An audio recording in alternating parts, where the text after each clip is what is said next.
Well, hello and welcome back. We're continuing our series of Chinese philosophy and theory with a topic of the three treasures. Let's get right into it. The basic concept of the three treasures are such as this. The three treasures are what sustain human life. The first of the three treasures is the Jing. If we look at this depiction of a candle, the Jing is our resources. It is the wax and the wick. The resources are what is limited from the start. So if we think about human life, we can very easily connect to the idea that in human life, we have a limitation. We do not live forever, but rather there's some expiration date. And of course, how we live our life contributes to that expiration date. But we all come in with resources. Those resources are Jing. The Jing is not only considered the resource, like an arbitrary resource, but rather a very special and unique set of resources for the specific life that we're going to live in alignment with whatever our destiny is. So our resources are very specific to us. And that's why our Jing is also known as our essence. It is the essence of who we are. If we look up to the flame of the candle, this is the Qi. And Qi is really the energy or the life force energy. Qi is cultivated in a variety of forms through nutrition, through meditation and rest, through movement, through healing, and through basically anything that we take in on the level of body, mind, and spirit. So we have this play of two different types of energy so far. The two types of energy are the Jing, or the resources and the essence, and the Qi, which is energy or the reaction, right? So as we start to get to know this, we can extend our Jing, extend the lifespan of our Jing and our own experience by revitalizing our Qi. In many traditions, it's said that Jing cannot be rebuilt. However, Qi can be rebuilt. It can be restored. And in fact, it's thought that we're restoring it every day by participating in activities like feeding ourselves with good nourishment, by resting, by meditating, by getting exercise in our life. All of these things allow us to establish Qi, allow us to grow our Qi, so that then the reaction of experience in our life is less dependent upon the Jing, and the depletion of resources exists a lot slower because that Qi is there to sustain. So there's an important balance between Qi and Jing. Now, Shen. Shen is the glow around this candle. It is the radiance of our spirit. It is the presence that arises from the ways in which we use both Qi and Jing.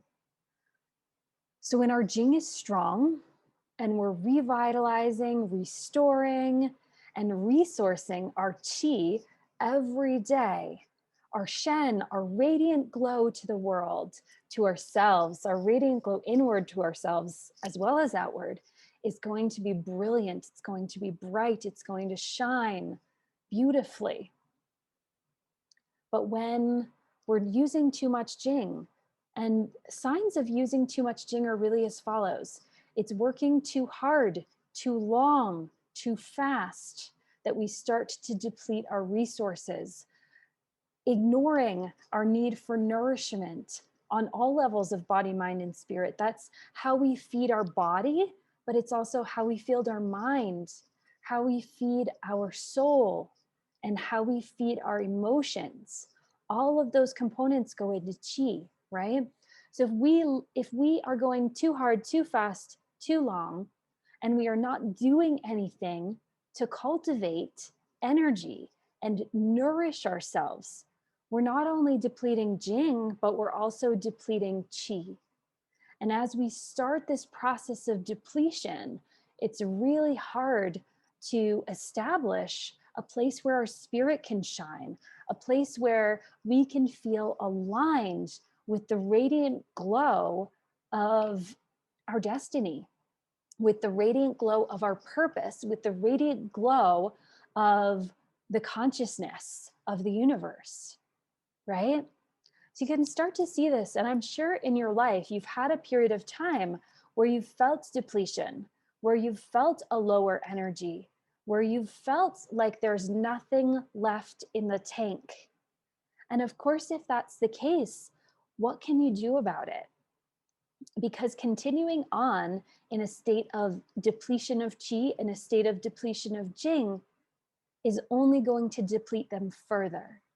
So we have to consciously tune toward the cultivation of our resources. We have to tune in and fine tune how we establish what is a space of optimal nourishment for us, what is a space of optimal growth, and what is the pace of that growth.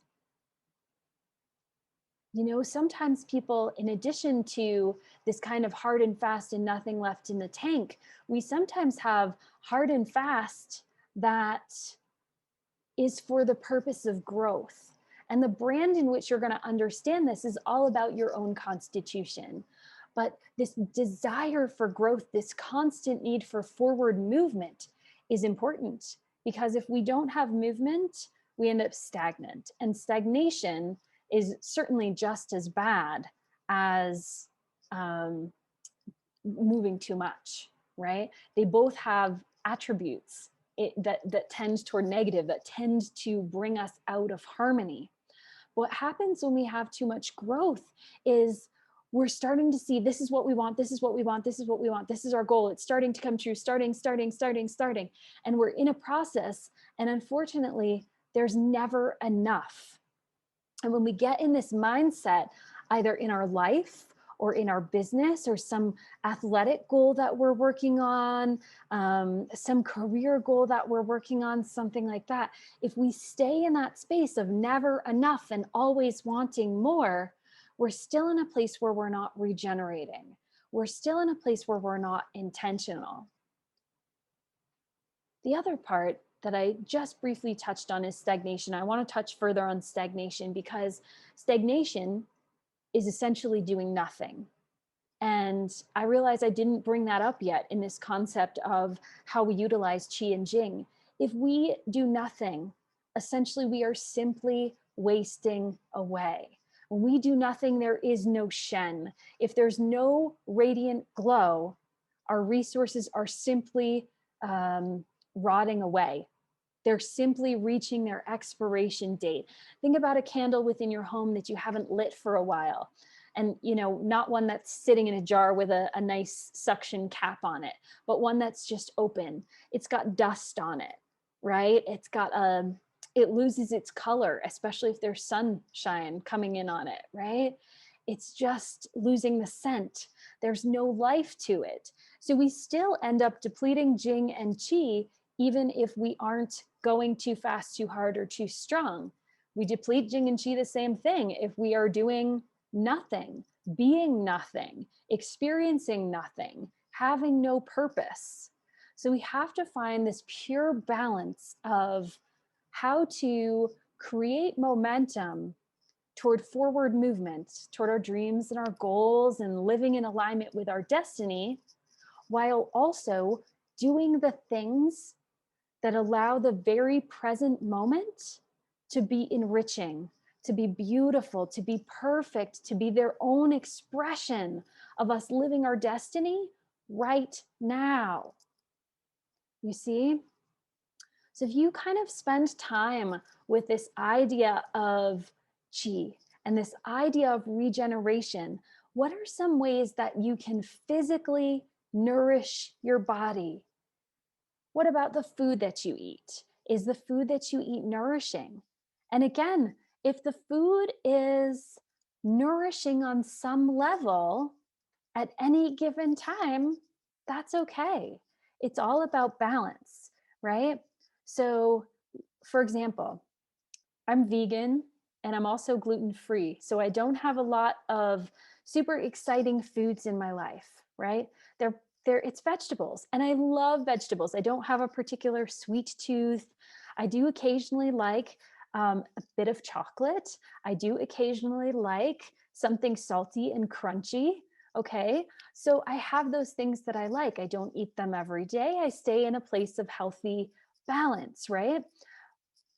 But 2 days ago, it was my celebration for acupuncture school. And our teachers actually got a gluten free vegan cake. And it was food for the soul. It was okay to eat a piece of this cake because it was feeding me in such a special way. It was a celebration, it was joy, right? Now, on the regular, I want to make sure that what I'm feeding my body is giving me the optimal state of expansion, the optimal state of health for all of my organs. I want to make sure that I'm getting lots of greens in my diet. I want to make sure that I'm getting protein in my diet. I want to make sure I'm fed in a specific way because that's what feels best for my body. But this idea of how we physically feed our body is really important, and to not beat up on ourselves because we had a celebratory piece of vegan gluten-free cake, which was probably just made with sugar, but it was delicious. And like I said, it was for my soul, right? So that's okay. We can do that. We can have these things that nourish us on different levels. Now, we can also physically nourish ourselves through movement. You might not like going to the gym to exercise. So if you're forcing yourself to go to the gym to exercise, if you're forcing yourself to go out for a run, if you're forcing yourself to go lift weights, whatever it is, and those things don't make you happy, then find some sort of movement that does make you happy. Maybe it's Qigong, maybe it's Tai Chi, maybe it's dance, maybe it's yoga. It doesn't matter what the movement is. What it matters most is that you're intentional with the movement and the movement is feeding you in the moment. The movement isn't going to be about the future. So, like moving to lose weight, sure, it's going to get there. But if it doesn't satisfy you in the moment, if it doesn't feel good in the moment, then how can it regenerate your chi? It's just going to make you tired, right? Have we been there before? Do we understand this? Now, what about feeding our mind? Feeding our mind. What are the things that you might do to feed your mind, to generate chi within this intellectual mental space, to utilize this intellectual mental space for something good rather than chaos or stress or drama, right? We can feed our mind with developing ourself.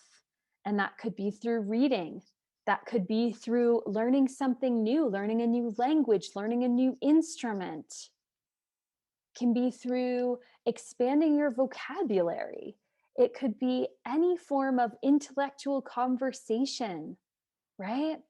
How can you feed your brain so that your brain does what it's supposed to, which is be super smart, and your body does what it's supposed to, which is keep you in a healthy state here on earth, and your spirit does what it's supposed to, which is align you with destiny.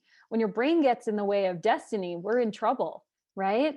We start to follow this path of the ego rather than this path of heaven's mandate, right? So we think about our mind.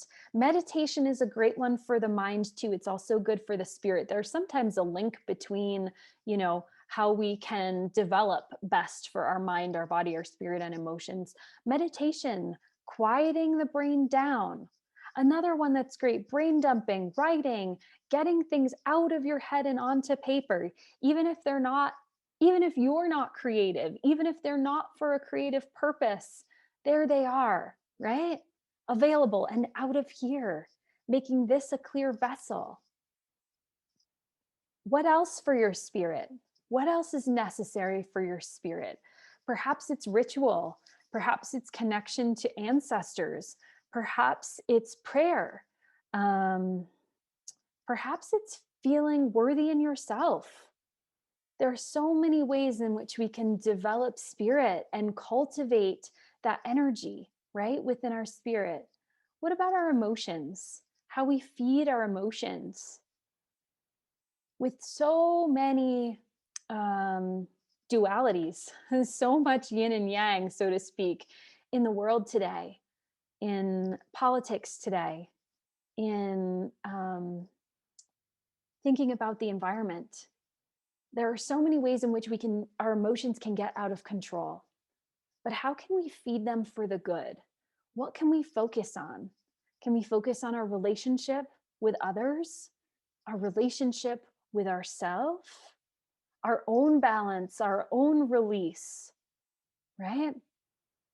Our own letting go of those emotions that might not serve us. Awareness is the key when we're working with emotions. So, this is the idea of Jing, Shen, and Qi, the three treasures existing within our being, sustaining our life and giving us longevity. I hope you have a better understanding of how these forms of energy really support us and really make us who we are, and also how you can tune in so specifically to the Qi to allow the Jing to be extended, the resources to be extended, and the radiance to glow a little bit bigger. Thank you so much, and I look forward to seeing you in the next tutorial.